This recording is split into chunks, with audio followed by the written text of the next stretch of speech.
yang saya muliakan Tuan Penceramah kita Al-Fadhil Ustaz Husaini, yang saya hormati Tuan Imam, Musi Surau, Tuan Kuasa Surau, tuan-tuan, puan-puan muslimin muslimat yang dirahmati Allah SWT. Jadi alhamdulillah, syukur kita sekali lagi dapat berkumpul dan dapat kita berada dalam majlis ilmu pada malam ini untuk sama-sama kita mendengar perkongsian atau tazkirah daripada Al-Fadhil Ustaz. Kita buka majlis kita di mana kita Al-Fatihah. A'udzubillahi minasyaitonir rajim. Bismillahirrahmanirrahim. Alhamdulillahirabbil alamin arrahmanir rahim maliki yaumiddin. Iyyaka na'budu wa iyyaka nasta'in. Ihdinas siratal mustaqim. Siratal ladzina an'amta 'alaihim ghairil maghdubi 'alaihim waladdallin. Amin. Jadi tak menggunakan masa lagi, hari ini majlis mempersilakan Al-Fadhil Ustaz untuk meneruskan sesi kuliah beliau. Dipersilakan.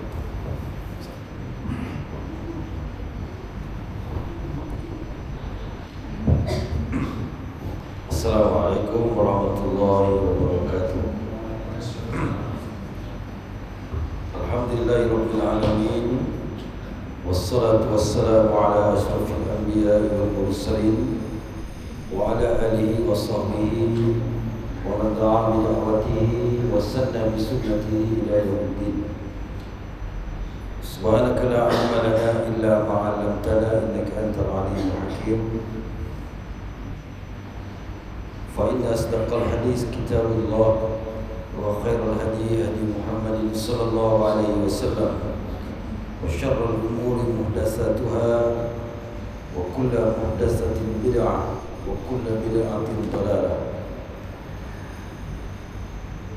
Yang saya muliakan, terima kasih kepada tuan pengurusi majlis dan imam,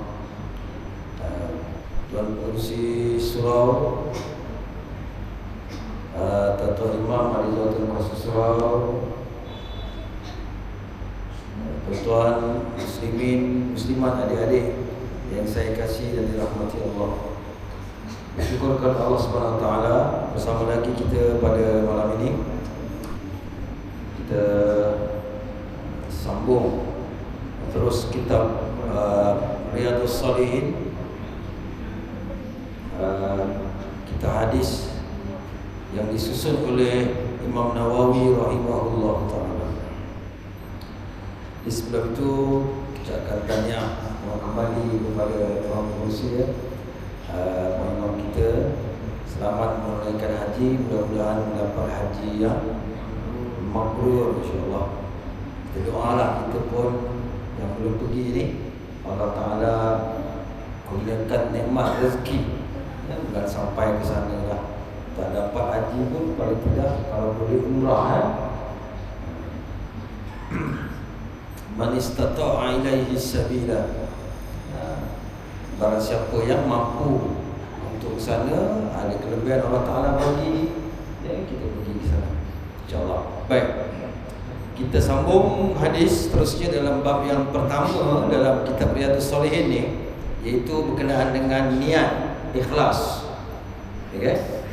Dalam kitab Riyadhus Shalihin, bab yang pertama berkenaan dengan niat ikhlas. Kita baca yang pertama dulu hadisnya. Dalam bab niat ikhlas ni ada banyak hadis. Okey? Dan kita akan baca hadis terusnya. Wa an Abi Yazid Ma'an bin Yazid bin Al-Akhnas wa abuhu wa jadduhu sahabiyuna. Qala kana Abi Yazid akhraja dananir yatasaddaqu biha fawada'aha inda rajulin fil masjid faji'tu fa'akhaztuha fa'ataituhu biha faqala wallahi ma iyyaka aradtu fakhasamtuhu ila Rasulillah sallallahu alaihi wasallam faqala laka ma nawaita ya Yazid wa laka ma akhazta ya Ma'an. Okey, hadis pendek ini diriwayatkan oleh Imam Bukhari, hadis sahih. Kita tengok pengertian dia dan pengajaran dia yang kita boleh ambil. Imam Nawawi susun, dia letakkan hadis ini. Dia kata daripada bapa aku, ni siapa cakap ni bapa aku? Abi. Kita dah bincang dulu. Pak Arab ni antara budaya mereka suka berkunyah. Kunyah ni gelaran lah, diguna abu. Tak kira lah yang kafir ke Islam. Dan Nabi pun sendiri meraihkan budaya Arab ni, betul? Nabi pun digelar Abu apa? Abu Qasim. Nabi Abu Qasim, bapa Qasim. Sebab anak Nabi ada seorang yang namanya Qasim selain daripada Ibrahim. Apa lagi kita jumpa? Pak Arab ni, Abu Lahab, Abu Jahal, Abu apa lagi? Adik, Abu apa lagi? Belajar. Abu apa jumpa? Abu Sufyan, Abu Ubaidillah, dan macam-macam Abu lah. Itu budaya mereka.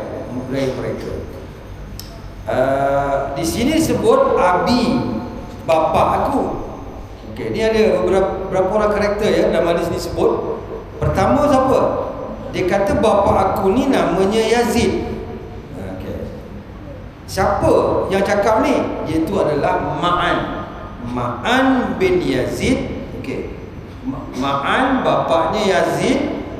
Tok dia nama siapa? Al-Akhnas. Dia tiga. Ma'an, Yazid, Al-Akhnas ni.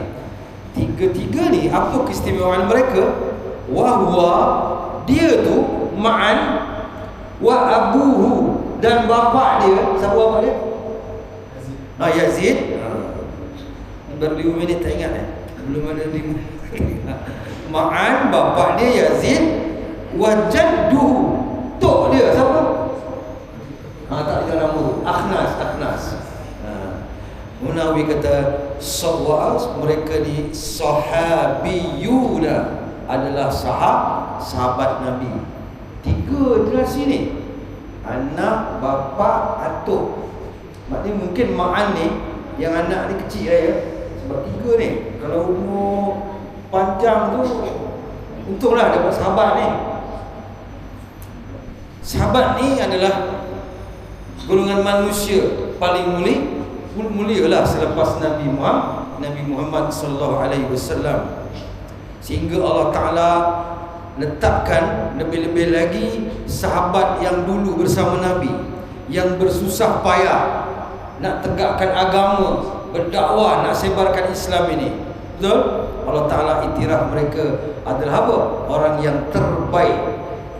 Dalam surah At-Taubah ayat 100, Allah Taala kata was-sabiqunal awwaluna minal muhajirin wal ansar. Allah Taala kata orang-orang dulu yang sama dengan Nabi, sama ada dari kalangan muhajirin. Muhajirin ni siapa? Orang yang berhijrah daripada mana? Makkah ke Madinah. Wal ansar, ansar ni golongan yang menolong. Tolong siapa? Orang muhajirin itu. 2 golongan ini, muhajirin dan ansar yang beriman, yang sama Nabi dulu, mereka itu apa? Adalah sebaik-baik umat. Radhiyallahu anhum, Allah Taala kata. Mereka, Allah redha dengan mereka. Wa radu'an, mereka redha kepada Allah Subhanahu wa taala. Bagi mereka Allah Taala terus sebut golongan ini, tempat dia apa? Jannatin tajri min tahtiha anhar. Tempat mereka adalah syurga yang mengalir di bawahnya sungai khalidina fiha abada. Mereka kekal dalam syurga. Dzalikal fawzul azim, Allah Taala kata. Itulah kejayaan yang paling besar apabila kita dapat masuk syurga. Jadi siapa yang dah dapat jaminan ni? Para sahabat.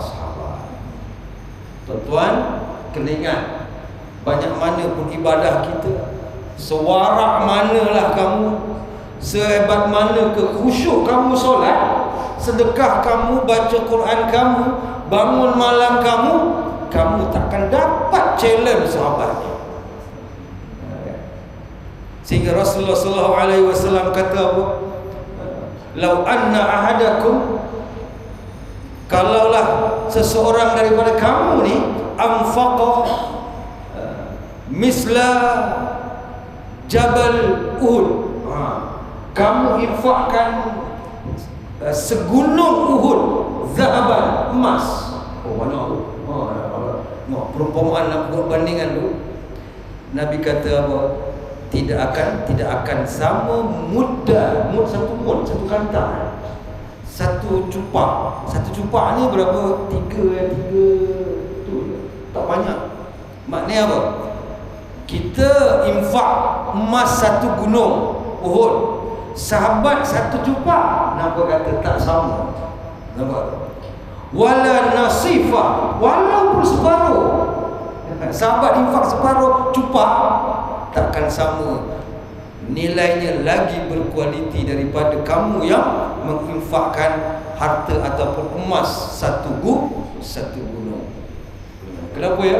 Dia tadi sebut pengorbanan mereka cukup tinggi. Mereka sanggup menggadaikannya nyawa. Tengok, kita baca sirah kan, bagaimana sahabat-sahabat diseksa dan sebagainya, ditera, betul, dibunuh.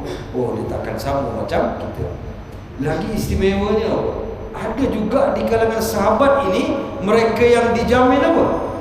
Syurga. Ini memang jealous lah kita. Kita tiap-tiap hari pergi surau, sedekah, betul, buat baik, mengamak bapak, tapi tak dapat jaminan syurga. Itu yang cemburu ni kita ni. Sahabat, berapa orang sahabat dalam satu hadis? Dia ada dua tiga hadis ya, melalui jalur yang sama, melalui Sa'id bin Zaid. Dia kata satu hari Mughirah ni, dia bangun, dia cerita pasal Ali bin Abi Thalib.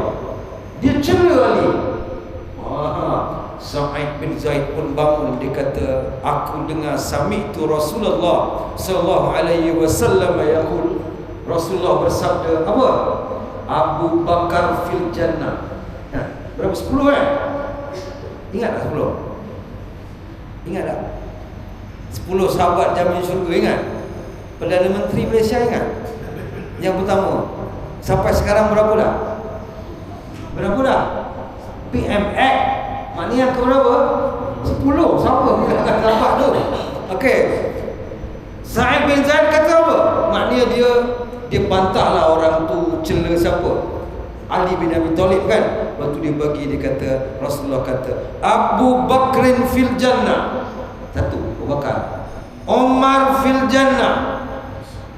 Osman fil jannah. Ali fil jannah. 4 dah. Lagi Sa'ad bin Malik fil jannah. Sa'ad bin Malik ni nama terkenal dia apa? Sa'ad bin Abi Waqqas. Ni dia ni special, ada cerita nantilah. Kemudian dah 5. Lagi siapa? Talhah bin Ubaidillah fil jannah. Abdullah Al-Jarrah fil jannah. 3 lagi. Abdul Rahman bin Auf fil jannah. Lagi Zubair bin Awam fil jannah. Dia kata, waktu Said kata, ada satu orang lagi. Kau nak tahu siapa ke? Dia berkata apa? Satu lagi aku lah, kata dia. Sa'id bin Zaid. Ada 10 orang dijamin syurga. Seronok kan? Walaupun kita pernah dengar cerita-cerita dulu, Ali ni dia berbalah lah berkenaan dengan apa, pemerintahan dia dengan Muawiyah kan. Tapi kena ingat, Ali itu tempatnya adalah syurga, dijamin oleh Allah Subhanahu Wa Taala. 10 je kan? 10 je kan? Nah, ini 10 ni dalam satu hadis. Ada lagi rupanya. Siapa? Nabi kata pada Bilal bin Rabah, aku dengar terompah bunyi tapak kasut kau di mana? Terompah kau di syurga. Maknanya Bilal juga ahli syurga. Kompong. Lagi Jibril datang jumpa Nabi. Dia kata, kau bagi berita gembira kepada Khadijah bintu Khuwailid, isteri dia kan.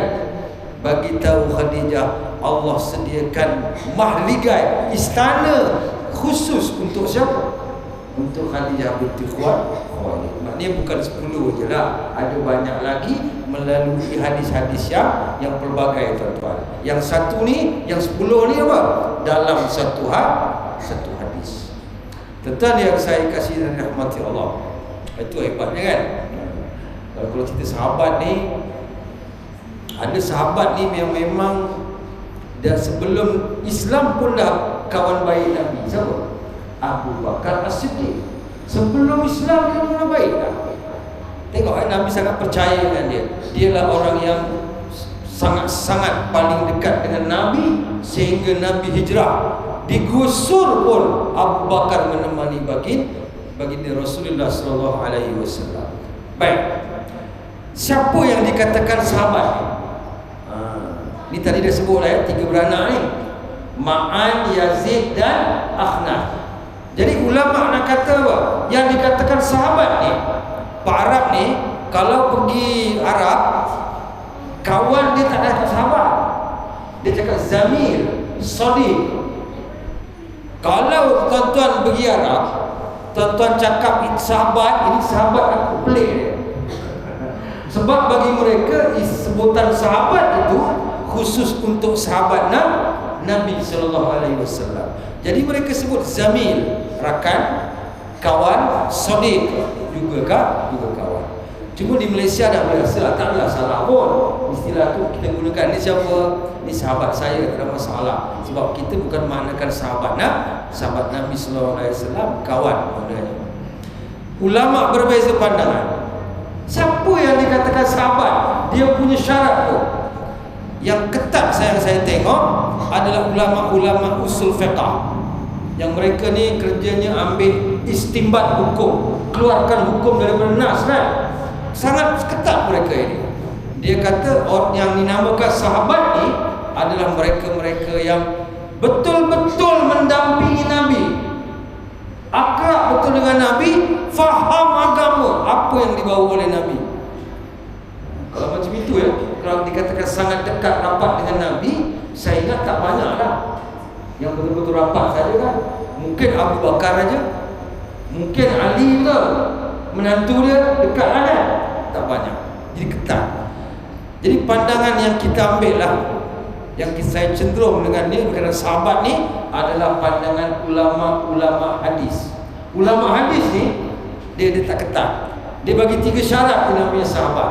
Satu, man laqiyan nabiyya sallallahu alaihi wasallam. Sahabat itu mereka yang jumpa Nabi. Itu satu syarat. Bukan nampak. Dia nampak lain, bukan ro'a, tapi jumpa. Maknanya apa? Dia orang Jawa kata kepetok, keperonggok. Dia jumpa Nabi. Bukan nampak lain. Tapi ada tak sahabat yang jumpa Nabi tapi tak nampak Nabi? Ada tak? Dan dia dinamakan sahabat. Ada. Siapa dia? Siapa yang nama sahabat yang buta tu? Buta kan? Dia buta. Dari awal dia buta. Dia tak nampak Nabi, tapi dia bertemu dengan Nabi. Dia pernah jumpa Nabi, ya Rasulullah, aku ni buta. Mesti ke aku datang? Dituntut ke aku datang solat berjamaah ni? Sebab buta kan? Nabi okey, tak ada masalah, bagi rukhsah. Kemudian dia pergi, tak lama jauh, Nabi panggil. Ya Abdullah bin Maktum, kamu dengar azan tak? Dia kata dengar ya Rasulullah. Kau dengar kena datang. Itu maknanya bukan satu rukhsah. Dia dengar, ada orang pimpin, boleh berjalan, boleh dah, kena datang. Dia nampak Nabi tak? Tak nampak, tapi dia jumpa Nabi. Dia juga namanya sahabat. Sebab tu man laqiyan Nabi sallallahu alaihi wasallam. Okey. Ada tak yang jumpa Nabi, beriman tapi tak jumpa Nabi? Dia bukan sahabat.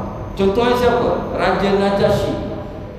Raja Afrika tu, Habsyah, dia asalnya Kristian. Dia masuk Islam, dia beriman. Sahabat ke dia? Dia tak pernah jumpa, pergi Mekah jumpa Nabi, tak ada.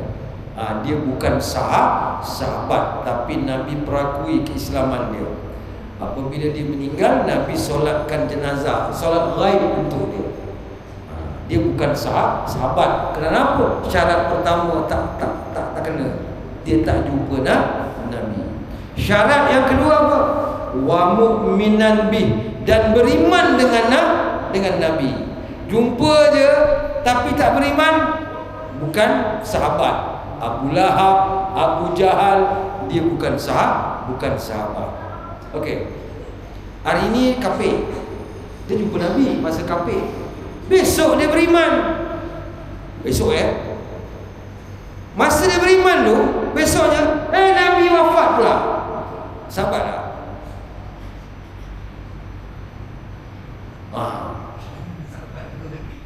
Ada kod dia tu. Okay. Dia hari ini kafir. Dia jumpa Nabi, dia belum Islam lagi. Besoknya dia Islam, mengucap syahadat, tapi Nabi meninggal pula hari tu. Tak sempat jumpa Nabi. Sahabat tak? Bukan. Dia beriman dalam keadaan dia jumpa Nabi itu dalam keadaan beriman. Ini dia jumpa Nabi dah mati. Bukan sahabat. Ataupun dia beriman yang akhir sekali syarat apa sahabat ni? Wa mata 'alal Islam. Mati dalam Islam. Walaupun jumpa Nabi, beriman dengan Nabi, ujung-ujung murtad, dia bukan sahabat. Okey, itu sedikit berkenaan dengan apa? Cerita sahabat ni lah. Okey, kita tengok tiga orang ni. Cerita apa dia ni? Hadis ni. Qala Ma'an, anak ni dia kata apa? Kana abi, adalah bapa aku. Siapa bapa Ma'an tadi? Yazid. Betul. Bapa dia buat apa? Akhraja dananir, dia keluarkan beberapa dinar. Dananir ni jamak lah, plural daripada dinar. Bahasa Arab kalau plural berapa bilangan dia? Minimum 3. Dia bukan 2, 3. Kalau 2 dia musanna, 1 single kan, 2 musanna, 3 baru jamak. Maka jamak dananir, beberapa dinar. Di dalam hadis ni dia tak sebut berapa dinar, tapi banyak dah. Paling minimum 3 dinar. Dinar ni wang apa? Bukan perak, emas. Wang perak tu apa? Wang perak. Betul? Dirham. Dirham tu perak. Yang Firaun ni cerita tu, dirham perak. Dinar kan orang sebut dinar emas. Dinar emas. Cuba Google 1 dinar ni berapa ya? Harga ringgit Malaysia. 1 dinar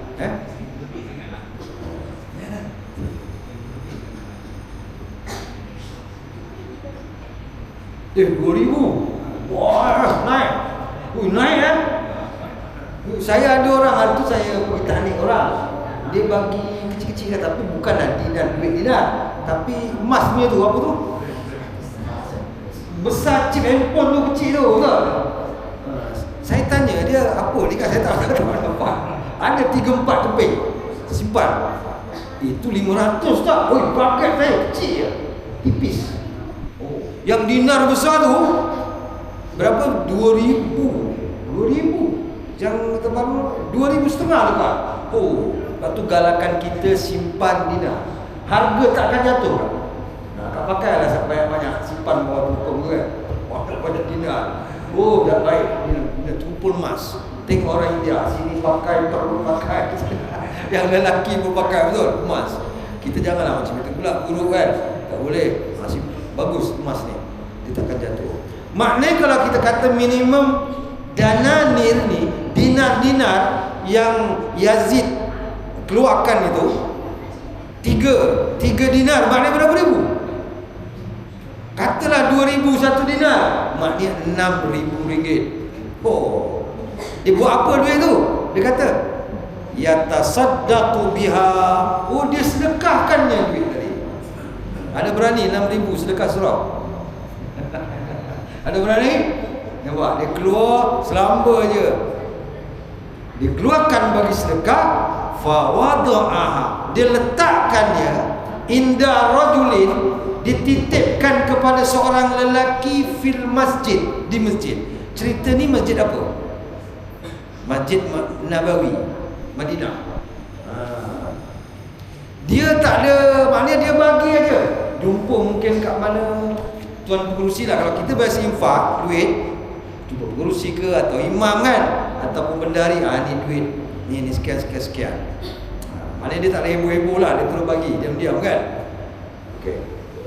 Fajid tu, maka aku pun datang. Siapa anak ni? Tadi yang infakkan masjid tu bapa dia Yazid. Anak ni dia tak tahu. Yang mak ni dia pergi masjid, fa akhaztuha, aku ambil dinar yang bapa ni. Ni masalah problem ni. Tapi dia bukan curi. Dia ambil orang tu bagi, kan? Okey. Dia dapat dinar-dinar itu banyak tuan-tuan. Kalau ambil sekeping aja dah 2,000. Fa akhaztuha fa ataituhu biha, aku pun bawa balik jumpa bapak aku. Wah, sudah. Bapak dia kenal duit dia. Kan? Bapak yang nama siapa tadi? Yazid. Okey. Faqala, bapak dia kaget. Dia jumpa, dia nampak, dia kata apa? Wallahi, demi Allah wa ya ma'an ma iyyaka aratu, aku bukan maksud nak bagi kau. Kenapa kau ambil dah ni kan? Aduh, sudah kacau ni. Duit dah pegang, orang bagi. Tuan-tuan, Ma'an tak puas hati. Dia bawa ke mahkamah. Mahkamah ketika itu siapa hakimnya? Siapa hakim ketika itu? Rasulullah lah.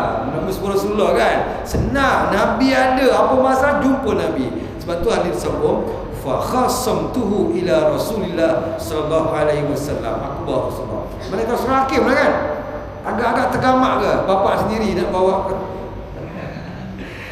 dari segi undang-undang. Kalau dapatkan keadilan kan boleh je. Betul tak? Tak kisahlah. Tapi sebagai adab bapak engkau kan, kau tergamak ke bapak ke mahkamah. Betul tak? Sekarang ni sibuk cerita-cerita mahkamah. Sikit-sikit mahkamah kan. Saya kalau buka Facebook sekarang ni ada 2 cerita je. Satu, Negeri Sembilan. Nombor 2 yang panjat gunung. Siapa?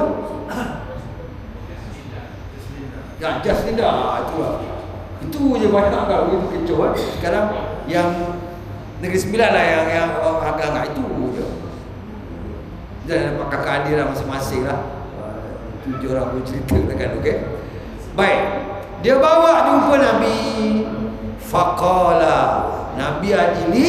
Nabi buat keputusan apa? Laka ma nawaita ya Yazid. Wahai Yazid, kau dapat pahala apa yang kau niatkan. Walaupun dapat pada anak lagi. Itu bukan kerja siapa? Yazid. Dia dah bagi. Terpulanglah pihak surau nak buat apa dengan duit itu. Jangan pergi ngeteh sudah dulu. Buat melancung pergi Gunung Batu Putih. Pandai-pandailah nak urus kan. Sebab tu Nabi kata laka ma nawaita, bagi kau apa yang kau niatkan kau dapat pahala. Habis Yazid ni dia dah ambil duit tu. Walaka ma akhasta ya ma'an, bagi kau apa yang kau ambil itu hak kau. Seronok tak? 2,000 boleh belanja satu taman di Kedah besok free. Seronok. Kenapa? Banyak pengajaran ni sebenarnya. Kalau perah cukup ni, walaupun hari pendek. Okey, kita tengok apa Bahjatul Nazirin ni Nawawi sebut. Okey. Dia kata apa? Satu isyarat, ni cerita berkenaan orang sedekah kan, nikmat duit ni. Dia kata nombor 1, dibenarkan berbicara cerita tentang nikmat Allah duit-duit ni. Kita cerita ke orang, tak masalah. Sampai dibawa kepada Nabi kan itu duit. Maknanya nikmat Allah dikata apa? Sangat digalakkan untuk disebarkan. Ya?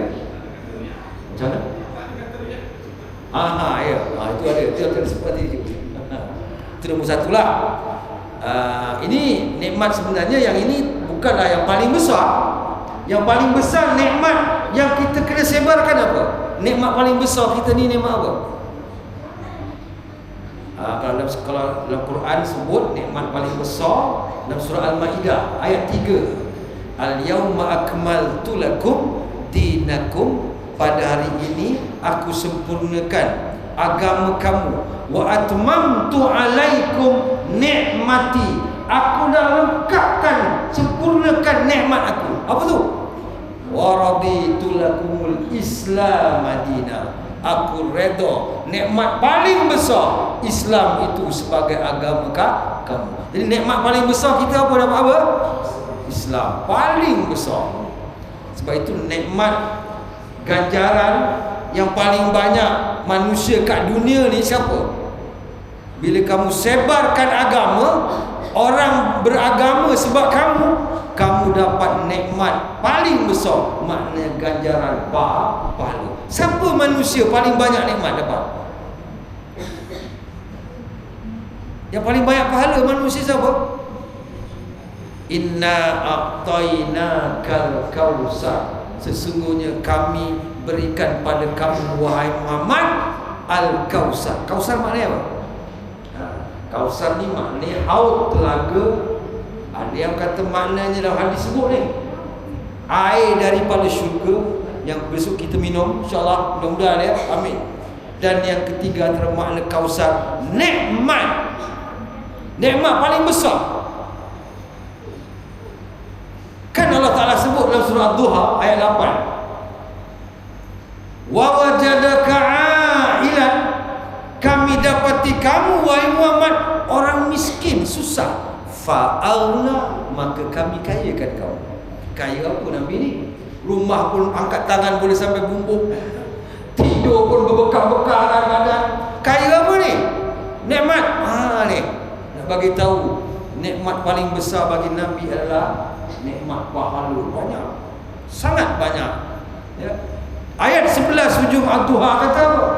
Wa amma bi ni'mati rabbika, nampak tu, adapun nikmat Tuhan kau, fahadis, maka hendaklah kau ceritakan, sebarkan, kongsi, share nikmat ni.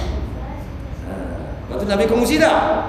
Lepas tu bila Allah Ta'ala kata aku bagi nikmat pada kau, ayat inna a'tainakal kausar, bila dapat nikmat banyak, fasalli, maka atas nikmat Allah Ta'ala itu hendaklah kamu solat, tanda syukur, wanhar, sembelih korban. Betul? Itu dia. Jadi nikmat. Jadi pengajarannya apa? Kita dapat nikmat, kongsi-kongsilah dengan kawan. Mana nikmat dapat ilmu, nikmat lah, boleh jadi kaya. Kadang-kadang buka TikTok ada yang income 1,000 satu hari. Betul ya? Betul ya? Ada kawan kata betul lah. Aku nak pergi ya. Tapi ada sekarang buka macam-macam kan. 2,000 satu hari je dapat. Kalau kita orang yang nak kongsi ni nikmat Allah Ta'ala, ada kawan susah, kau susah ya, mari ikut aku punya join ni, labur sikit aja kan, tapi dapat untung yang banyak, nikmat. Kena kongsi. Ada ilmu boleh buat apakah? Nasi lemak sangat sedap. Kongsi, dapat jual, pahala tu mengalir. Betul? Nabi siapa je yang Islam sampai kiamat, Nabi dapat pahala. Tu banyak kan? Tak berapa tahun lagi kiamat. Berapa ramai Islam mengalir pahala Nabi Muhammad SAW. Kita buat cekodok apa kan? Yang tak pernah orang buat. Cekodok tembikai. Apa cekodok tembikai? Viralkan masuk Facebook. Orang pelik kan? Semua orang rasa laku. Oh, nikmat besar. Nanti ada yang try pula cekodok tembikai. Ada? Selama ni cuma duduk ikat bilis, duduk apa kan, ada try ilmu. Okey, itu yang pertama.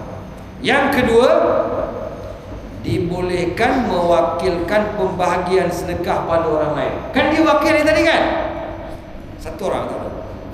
Dan ulama kata ada kalanya, ni dia, apa tu, digalakkan untuk menjaga riak yang betul. Sorok. Ada kalau begitu. Sebab tu dia ni Yazid dia bagi dia orang tentu masjid dia. Dia tak ada yang bawa tak, dia bagi. Dah. Betul. Dititipkan. Dan tuan-tuan kalau korban wakil gitu tak? Wakil ke sembelih sendiri? Wakil. Dan bukan wakil dekat orang yang tukar sembelih pun, wakil kepada yang menguruskan. Betul? Tuan Imam, ini bagian saya RM800 ya. Itu bagian kan? Okay, contoh. Nanti yang ini pas dekat apa? Wakilkan bagi pada tukang sembelih. Tukang sembelih pun sembelih kan? Wakil niat sampai. Tapi pengalaman saya yang saya tak minat ni, kadang-kadang tengah-tengah nak sembelih tu ada makcik tu nak sembelih kan, ada nak nyak lah. Dia ada satu lembu ni yang saya tak pernah tengok, lembu sangat besar dia pun. Kampung di Lutung Indah, Batu Empat kawan.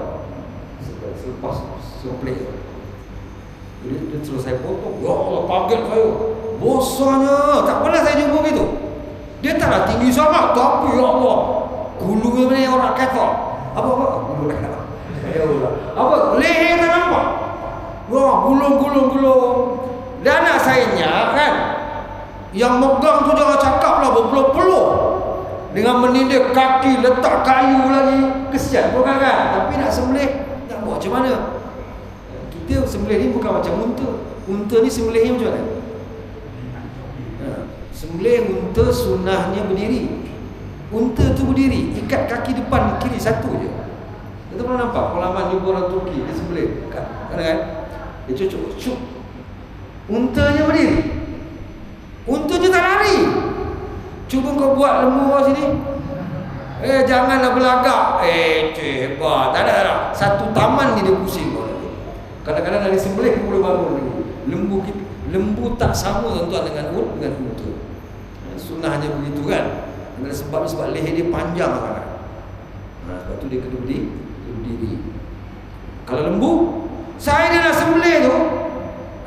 Ustaz, nama. Tahu nama? Nama yang korban lembu tu. Aku tak baca lagi kan. Saya dah ada dia bagi surat, bagi nama tu. Tak nampak lah makcik, sudah ambil spek lah lama lagi. Tuan-tuan tahu yang megang, Ustaz cepat. Lembu tu dah kena pijak berapa lama kan. Saya bukan apa, benda-benda yang tak disunahkan tak parah, tak payahlah kau orang. Time tu saya tak marah lah, tak bising. Lepas tu memang nak kuliah tu. Orang nak sembelih kau sibuk nama. Syarat bagi nama pun syarat ke? Tak ada syarat pun. Tak payah sebut nama-nama tu. Dah sebut dah serah niat sampai dah. Kau ya Allah Ta'ala ni pekak ke nak macam tu. Semua nak tulis. Zaman sekarang ni semua nak bayar, betul? Semua tulis. Nak talil semua tulis. Susah. Orang nak sembelih ni dah bertangguh lagi. Ya Allah. Tak minat. Dulu saya tak minat. Tapi bukan saya kata salah nak tulis. Kau bagi tu sebelum orang nak boleh lah kan. Waktu orang nak nanya tu, ya Allah. Sebab bukan apa, lembu tu terlalu agresif, besar yang pegang. Dah lah memang kita ni sekarang ni nyembelih mana ada pakai kayu lubang kan. Tak ada, saya sebenarnya tak ada kayu lubang. Dongakkan aja kepala, tanduk, bacak senang aja tu kan. Dah. Nak megang tu, 3 orang tu kepala menggigil-gigil. Stop dulu baca nama. Wah, geram betul. Okey. Pengalaman ni mudah tak jadi lagi lah. Okey. Dia kata sini apa? Makin ada kalanya diam-diam ini digalakkan untuk supaya nak jaga hati tidak riya. Okey. Dalam surah Al-Baqarah ayat 247 Allah Taala kata apa? Alladzina yunfiquna amwalahum. Dengar betul ayat ni. Orang yang infakkan harta mereka ada 4 keadaan. Tengok prioriti dia mana satu. Bilail, waktu malam, wan nahar, waktu siang, sirran, sembunyi-sembunyi, wa alaniyah, dan terang-terang. maknanya i'lan. Alaniah ni i'lan. I'lan ni bahasa Arab asalnya. Allah sebut mana dulu? Oh, tak ingat ya? Aku satu-satu ni. Malam betul. Dalam saya dah bagi tahu Quran ni mana yang disebut dulu itu lebih utama. Tu belajar tafsir. Betul? Kan saya sebut wa aqimus solata wa atuz zakat. Allah sebut ibadah mana dulu? Solat dulu paling utama. Zakat saya sekali je. Ini orang yang infak harta mereka ni yang terbaik ni. Pertama apa? Waktu dia bila? Bil-lail. Waktu malam. Apa makna ulama kata waktu malam? Orang tak nampak. Mana nampak tu? Bukanlah, tapi jaga-jaga malam-malam silap-silap keluar orang lain. Seringgit pula. Sedap. Tu ingat, waktu mengaji Quran faham betul apa kehendak Allah Ta'ala. Wan nahar, siang. Maknanya boleh juga siang, tapi mana lebih utama? Malam ke siang? Bukan lepas ni mesti nak malam jumpa. Tak. Maknanya senyap-senyap lebih utama. Sebab apa nak jaga hati tu, amalan tu. Jangan riak. Kalau depan orang lepas solat, ni cek tuan-tuan. Cek saya 1000 ni. Ambil gambar. Aduh. Boleh jaga ke hati? Susah Okey. Allah sebut juga malam dan siang, maknanya orang yang suka infak ni dia tak kira waktu dah. Betul. Malam pun boleh, siang pun boleh. Itu maknanya itu. Betul. Tak ada hal. Selagi ada keperluan, orang dah boleh. Ini malam-malam aku minta duit ni. Dapat tu. Pada Allah Ta'ala kata waktu begitu. Betul. Okey, yang ketiga. Apa dia? Sirran, secara rahsia. Betul. Wa alaniyah, secara i'lan. Yang i'lan ni yang hujung sekali. Makna yang lebih utama ni yang tiga ni awal. Okey. Samalah dengan siapa Yazid ni, dia bagi, dia diam kat orang tu dia tak viral-viralkan. Betul. Nak kenapa? Nak jaga amalan kita. Dah masa waktu sikit. Jam tu betul tak? Kadang-kadang ada jam Jepun setengah tempat ni. Aku tengok tak gerak-gerak. Betul Betul belum. Okey. Itu yang pengajaran yang kedua. Baik, kita tengok pengajaran yang ketiga apa dia? Boleh sedekah di masjid tapi tak boleh berniaga di masjid. Ini kena ambil perhatian lah pihak pengurusan surau atau masjid ni. Ada tak ustaz-ustaz sambil mengajar dia bawa madu ke? Bawa tongkat Ali ke? Waktu kuliah ni dalam masjid. Ada tak? Ada. Tak boleh. Setengah ulama kata haram. Ya? Jual buku. Yang dia tulis. Tak boleh. Dalam masjid tak boleh berniaga. Selagi cerita pasal untung rugi, betul? Jual untung tak? Kau cerita di luar. Saya dulu selalu saya pergi Negeri Sembilan Pergi Negeri Sembilan ada orang ikut saya, penjual buku dengan makanan sunnah lah kan. Orang sini sebenarnya banting. Tapi sekarang dia dah berumur tu, dia dah tak ikut lah. Selalu ikut. Bagus dia. Alhamdulillah lah. Tapi saya kata jangan kau masuk kau kata. Kau nak buat kat luar. Waktu kuliah tu orang tu bagus. Haram. Imam Nawawi kata apa? Dia kata majoriti ulama, jumhur kata dia kata hukumnya makruh yang dekat haram. Harus tak ada. Harus tak ada, boleh tu tak ada, mubah. Semuanya yang teruk lah. Makruh dan yang haram. Kalau ikut teks hadis dia apa? Hadis Imam Bukhari, hadis sahih. Nabi kata apa? Iza ra'aitum, bila kamu lihat man baya'a fil masjid, man yabi'a, orang menjual dan membeli dalam masjid kan, urusan perniagaan, apa kena kata? Qulu, kamu kena doakan orang tu. Apa dia? La arbahallahu tijarata, mudah-mudahan Allah bankruptkan perniagaan kamu. Maknanya apa? Nabi suka ke tu?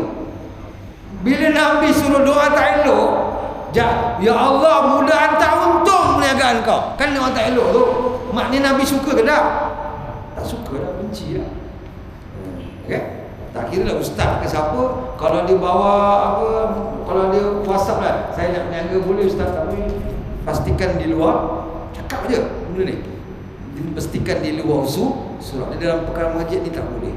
Ni hanya tempat-tempat untuk beribadah. Cerita untung rugi pasal akhirat, betul? Kalau pasal tak kira lah, madu ke, buku ke, apa-apa ubat kuat ke. Cerita dulu di luar. Jadi setengah masjid ni surau kita bagi di luar. Di luar boleh. Kalau masalah. Tak nak cerita. Kalau pandangan saya tak setuju. Cerita je buat perniagaan kau. Lah. Kau cerita bagi tahu awal ataupun buat pengumuman awal kan. Nak berniaga tu lah bayar. Okey. Lekatlah kat situ. Kalau masjid surau-surau di Bandar Usaka banyak berniaga kan. Itu tak boleh dibenarkan. Dia tak boleh dalam proses solat lah. Mana kat situ tak masalah pun boleh. Okey. Itu di antara pengajaran yang ketiga. Okey. Kalau nak cerita pasal berniaga ni untunglah. Kadang-kadang orang ambil kesempatan setengah tempat ni yang banyak ramai kat jemaah. Dia pergi betul warisan. Betul. Ada yang ambil kesempatan tu kan. Blok lah. Boleh ambil kesempatan. Pengajar-ngajar lah. Masalah dah, tapi jangan ambil semua begitu. Kau gunalah atas nama agama. Sekarang orang guna nama agama untung tau. Tonggang agama untung. Nama kan. Lagi ustaz dah tu. Oh memang betul dia jampi ustaz. Percaya kau. Ni berapa ringgit ni? Kalau beli berapa ringgit ni? RM1. Contoh RM1. Di jampi ya RM10. Yang bodoh ni beli. Sebab apa? Ustaz jampi. Tak ada kerja lagi kadang-kadang. Dia tonggang nama agama ni. Hati-hatilah tuan-tuan. Zaman sekarang scammer dia cakap halus, betul? Baik. Jadi harta ni apa? Di sini galak yang keempat juga adalah galakan untuk kita menginfakkan harta, tu pastilah kan. Sebab ada seorang sahabat Nabi yang tadi tu yang jamin syurga. Namanya Sa'ad bin Malik ataupun Sa'ad bin Abi Waqqas. Dia jumpa Nabi, dia kata, "Ya Rasulullah, aku ni nak apa? Infakkan semua harta aku." Oh, dahsyat. Dia orang kaya. Sahabat-sahabat ni kaya-kaya tau. Jangan main. Bukan Islam ni lekeh, tak ada. Sahabat Abu Bakar kaya, Osman kaya, Abdul Rahman bin saya kaya kan. Yang lagi tu Mus'ab tu cerita dulu apa? Sebelum Islam. Tali kasut dia emas. Oh, dahsyat dia. Kaya. Tak boleh challenge dia. Dia cakap lah kan. Dia kata, "Ya Rasulullah, aku nak infakkan semua." Nabi kata, "La, tak boleh." Abu Bakar boleh pula ya? Bukan semua kan? Kenapa? Abu Bakar orang yang memang, saya kata Abu Bakar ni sejak kafir sebelum Islam pun dia dah hebat terkenal. Orang sangat percaya dengan dia. Hari ni dia ambil duit, besok dia cakap lagi orang. Tak masalah. Itu satu. Nombor dua, Abu Bakar tak ada lagi anak kecil-kecil nak tanggung. Ni tuan-tuan jangan silap. Kalau kata apa? Alah bagi je. Anak-anak kan ada rezeki Allah Ta'ala bagi. Saya tak suka gitu. Sebab apa? Nabi tak kata gitu. Bila sahabat Abu Waqqas kata, "Ya Rasulullah, aku nak infak semua." Nabi terpotong lah. Tak boleh. Kemudian dia kata, "Nisfu." Bukan amat nisfu. Nisfu ni apa? Nisfun. Separuh ya Rasulullah. La, tak boleh. Nabi tak boleh. Kemudian dia kata, dia pun ikut kata nak ikut Abu Bakar kan. Tak boleh, Nabi tak bagi. Satu lah tak boleh. Kalau sejuta duit kau, sejuta nak bagi semua, tak boleh. Separuh 500 juta, lah Nabi tak boleh. Sulus 1/3. Tengok bahasa Nabi. Suruh kita fikir bila 1/3. Semua separuh Nabi memang tak bagi. Duit separuh kita infak. Tapi bila 1/3 tu mungkin dah jauh sikit. Bahasa Nabi kata apa? Ya Sa'ad, Sa'ad as-sulus kasirun. 1/3 tu pun banyak puasa. Maknanya apa? Nabi suruh fikir. Kalau daripada 1 juta tu katalah 300,000 lah contoh kan. Kau nak bagi infak 300,000, balik fikir. Tapi Nabi tak ada kata terus tak boleh kan. Mungkin kau ada yang lebih tadi kau lagi.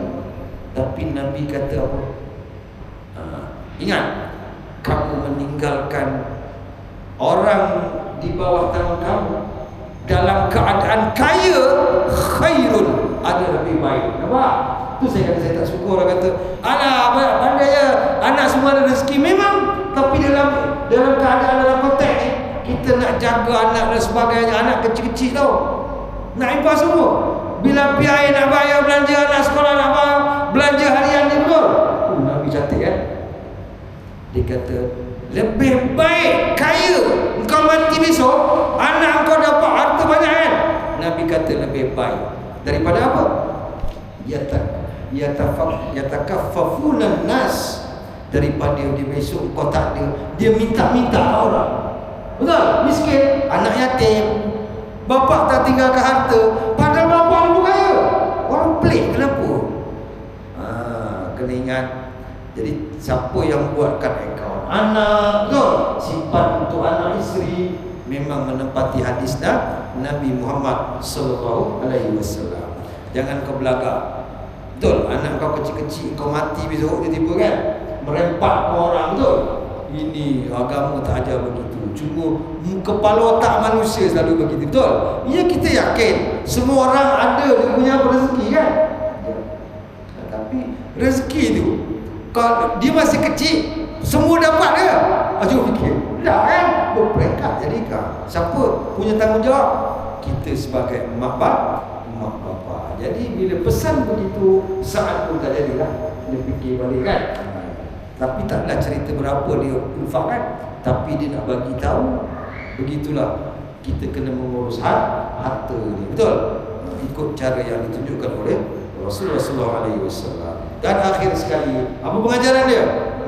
Akhir sekali, bertanyalah pada orang yang alim jika ada masalah. Jangan buat urusan agama ni suka hati kita, betul? Tak boleh. Betul tak? Lagi bapak-bapak ibadah, tanyalah. Rendah diri itu tak rugi pun, betul? Kita dapat ilmu, dapat beramal dengan betul. Okey, tuan? InsyaAllah itu beberapa perkara yang kita boleh ambil pengajaran daripada hadis yang pendek.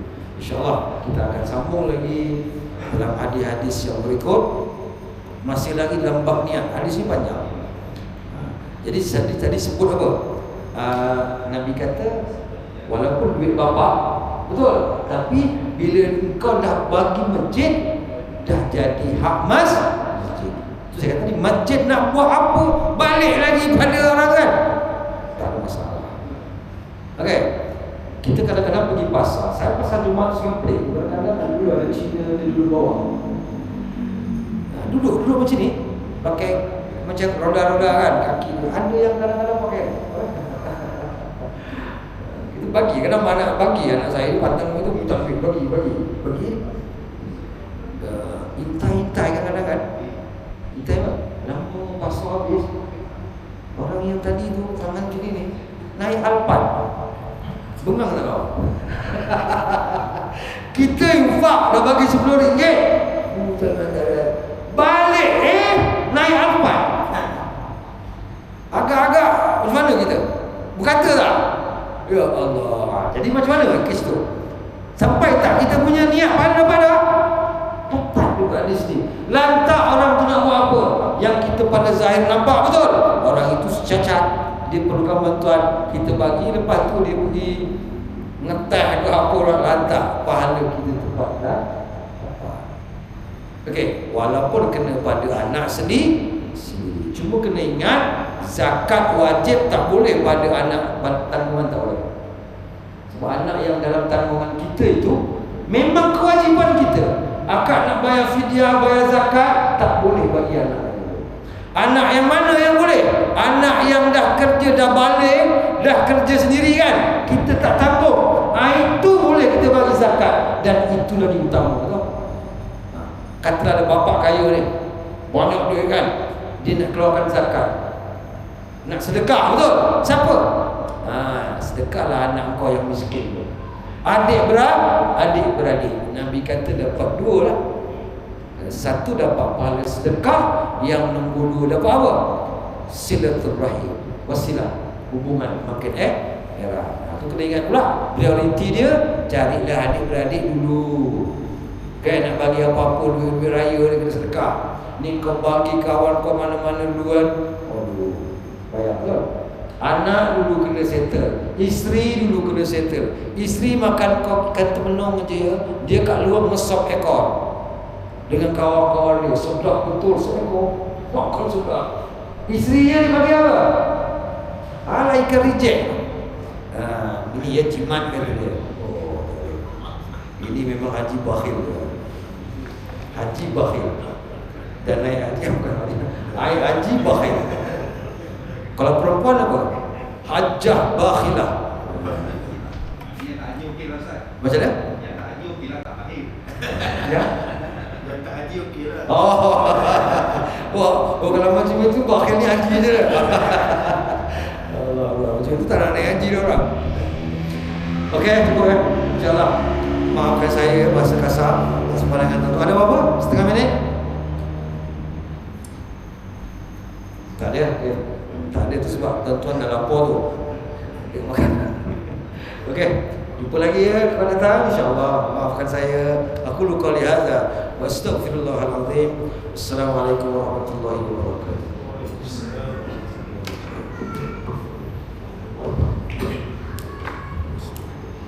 Alhamdulillah, terima kasih Ustaz atas perkongsian yang sudah disampaikan tadi. Semoga apa yang disampaikan dapat memberi manfaat kepada kita untuk kita amalkan bersama, insya-Allah. Dan juga majlis kita dan tasbih kifar dan surah Nas. Subhanallah wa bihamdihi, asyhadu an la ilaha illa anta, astaghfiruka wa